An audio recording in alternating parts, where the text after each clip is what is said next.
So some common mistakes that are made. So the synthesis of ideas not being up to scratch. It's usually not a student's ideas themselves that actually let them down, but the way that they put them across.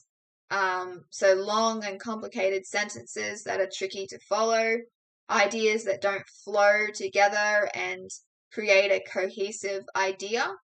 So constantly refer back to your thesis throughout your piece, and that's going to keep you grounded in that one goal that you have to show why your thesis is correct, to analyze your evidence in a way that's going to exhibit that what you are arguing is correct.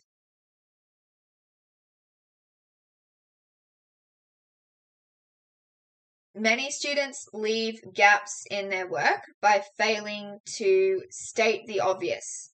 Now, you are the smartest person in the room. You know what you're thinking. You know the different ideas that are coming to mind with your analysis. So don't just assume that people can make those same connections that you're making, can come to the same conclusions as you, because first of all, you're going to lose marks if you don't really go into detail, because you're not going to be demonstrating your knowledge.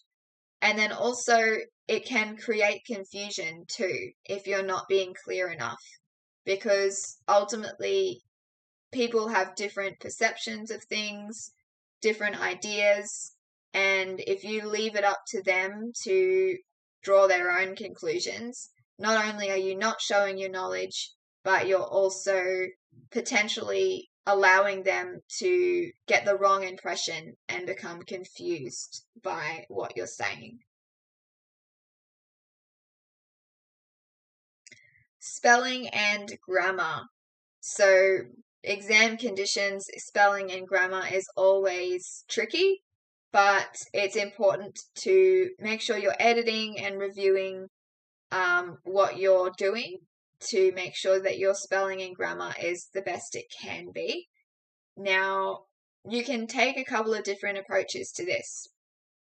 So if you're the type of student who is better off getting everything down and then having enough time at the end to go back over the whole thing and proofread and edit, then that's one strategy. If you're like me, then maybe you are not going to have time at the end of the exam and you're better off editing as you write. So I tend to reread as I write things to make sure I'm happy as I go, and that could be a strategy that you use as well. That is something that you need to explore when you're doing practices to understand what works for you. It's going to be different depending on your kind of style and your personality.